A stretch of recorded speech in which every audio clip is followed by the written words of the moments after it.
Guyana 5 ఏళ్ల క్రితం దక్షిణ అమెరికాలోని అత్యంత పేద దేశాల్లో రెండో స్థానంలో ఉన్న దేశం. కానీ 2019 నుంచి అత్యంత వేగంగా అభివృద్ధి చెందుతున్న దేశాలలో ఒకటిగా మారిపోయింది. ఆ మార్పునకు కారణం భారీ ఎత్తున చమురు నిల్వలు బయటపడటమే. ఇప్పుడు ఇండియాలో కూడా అదే జరగబోతోంది. 5 ఏళ్ల క్రితం గయానా తలరాతను చమురు నిల్వలు ఎలా మార్చేశాయో, అండమాన్ నికోబార్ సముద్రంలో బయటపడ్డ చమురు నిల్వలు ఇప్పుడు భారత తలరాతను అలాగే మార్చబోతున్నాయి. అంతా అనుకున్నట్లు జరిగితే $3.7 ట్రిలియన్ ఉన్న భారత ఆర్థిక వ్యవస్థ ఒక్కసారిగా $20 ట్రిలియన్ మారుతోంది. ఇంతకు అండమాన్ నికోబార్ సముద్రంలో క్రూడ్ ఆయిల్ నిల్వలను ఎలా గుర్తించారు?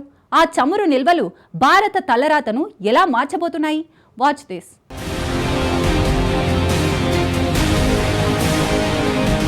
అండమాన్ నికోబార్ సముద్రంలో చమురు నిక్షేపాల గుర్తింపు.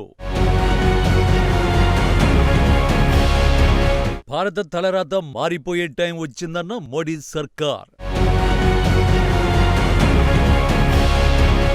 భారీ చమురు నిక్షేపాలు ఇండియా తలరాతను మార్చేస్తాయా?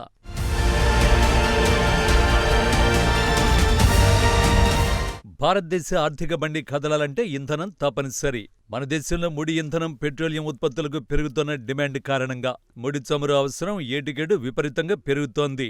ఫలితంగా ముడి చమురు అవసరాల భర్తీ కోసం దిగుమతులపై ఆధారపడము పెరుగుతోంది. దేశీయంగా ముడి చమురు ఉత్పత్తి అతి స్వల్పంగా ఉండడం వల్ల దిగుమతుల వైపు చూడక తప్పట్లేదు. ఆధారపడాల్సిన అవసరం అంతకంతకు పెరుగుతూనే ఉంది. 2022-23 ఆర్థిక సంవత్సరంలో దేశీయ ముడి చమురు అవసరాల్లో 87.3% దిగుమతుల ద్వారా భర్తీ అయింది. దీనికి ముందు 2021-22 ఆర్థిక సంవత్సరంలో ఇది 85.5%గా ఉంది. ముడి చమురు దిగుమతులకు సంబంధించి మునుపటి గణాంకాలు పరిశీలిస్తే 2020-21 సంవత్సరంలో దేశ అవసరాల్లో 84.4% విదేశాల నుంచి దిగుమతి చేసుకున్నాం. 2019-20 సంవత్సరంలో 85%, 2018-19లో 83.8%గా ఉంది. ముడి చమురు దిగుమతి గణాంకాలు పెట్రోలియం ఉత్పత్తుల దేశీయ వినియోగంపై ఆధారపడి ఉంటాయి. దీనిలో పెట్రోలియం ఉత్పత్తుల ఎగుమతుల లెక్కలు ఉండవు, ఎందుకంటే అవి దేశీయ డిమాండ్కు ప్రాతినిధ్యం వహించవు. సంవత్సరానికి 250 మిలియన్ టన్నుల ముడి చమురు శుద్ధి సామర్థ్యం ఉన్న భారత్ ప్రపంచంలో 3వ అతి పెద్ద ముడి చమురు వినియోగదారు అండ్ అగ్ర దిగుమతి దేశాల్లో ఒకటి. అభివృద్ధి చెందిన దేశంగా అవతరించడానికి అతి పెద్ద అడ్డంకి ఇదే. అదే మన దేశంలోనే మన అవసరాలకు తగినంత చమురు ఉత్పత్తి జరిగితే కేంద్ర పెట్రోలియం, సహజవాయువు శాఖ మంత్రి హర్దీప్ సింగ్ పూరి ఈ శుభవార్తే చెప్పారు.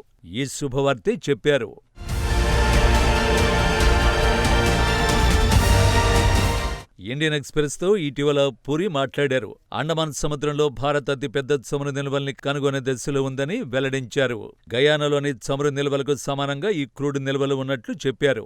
గయానాలో హెచ్ కార్పొరేషన్ CNOOC భారీ స్థాయిలో చమురు నిక్షేపాలను కనిపెట్టింది. చమురు నిల్వల ప్రకారం గయానా ప్రపంచంలో 17వ స్థానంలో ఉంది. 11.6 బిలియన్ బ్యారెళ్ల చమురు, గ్యాస్ ఉన్నట్లు అంచనా. గయానాతో పోల్చదగిన చమురు నిల్వలు అండమాన్ సముద్రంలో కనుగొంటే భారత తలరాత మారిపోతుంది. మనం ఇతర దేశాలపై ఆధారపడడం తగ్గడంతో పాటు విదేశీ మారక నిల్వలు పెరగడం దేశ ఆర్థిక వ్యవస్థ మరింత దూసుకువెళ్తుంది.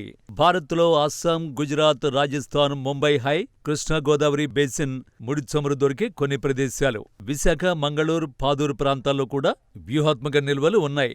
అండమాన్ నికోబార్ దీవులలో చమురు, గ్యాస్ కోసం భారత్ చాలా కాలంగా అన్వేషిస్తోంది.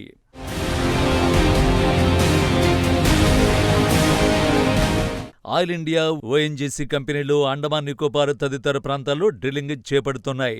అండమాన్ సముద్రంలో గయానా లాంటి ప్రధాన రిజర్వును కనుగొనడంలో కొంత సమయం దూరంలో మాత్రమే ఉన్నామని నేను నమ్ముతున్నాను. మా అన్వేషణ కొనసాగుతోంది అని కేంద్ర మంత్రి చెప్పారు.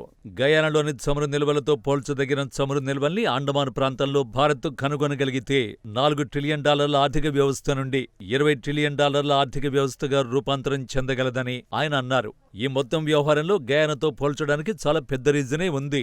ఒకప్పుడు గయానా చాలా పేద దేశం. దక్షిణ అమెరికాలోని అత్యంత పేద దేశాల్లో గయానాది 2వ స్థానం.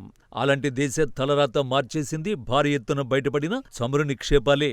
అంతెందుకు భారత్ సైతం గయానా నుంచి క్రూడ్ ఆయిల్ దిగుమతులకు ప్లాన్ చేస్తోంది.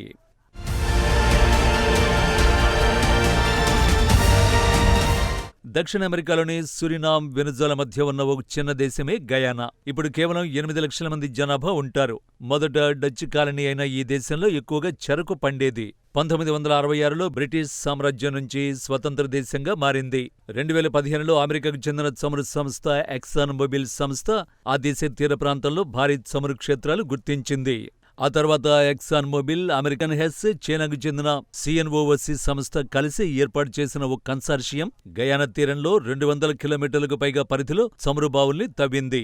ఇక్కడ సుమారు 11 బిలియన్ బ్యారెళ్ల చమురు నిల్వలు ఉన్నట్లు మొదట గుర్తించారు. ఈ నిల్వలు 17 బిలియన్ బ్యారెళ్ల వరకు ఉండొచ్చని ఇటీవలి అంచనాలు తేల్చాయి. బ్రెజిల్ మొత్తం చమురు నిల్వలు సుమారు 14 బిలియన్ బ్యారెళ్లు కాగా, గయానా నిల్వలు అంతకంటే ఎక్కువ ఉండొచ్చని నివేదికలు తేల్చాయి. ఐఎంఎఫ్ అంచనా ప్రకారం 2019-2023 మధ్య ఆ దేశ జీడీపీ 5.17 నుంచి 14.7 బిలియన్ అమెరికన్ డాలర్లకు చేరుకుంది. అంటే 184% పెరిగింది. అలా అనుకోకుండా బయటపడ్డ క్రూడ్ నిక్షేపాలు గయానా తలరాతను మార్చేశాయి. ఇప్పుడు అండమాన్ నికోబార్ సముద్రం రూపంలో భారత్కు అలాంటి జాక్పాటే తగలబోతోందని విశ్లేషకులు అంచనా వేస్తున్నారు.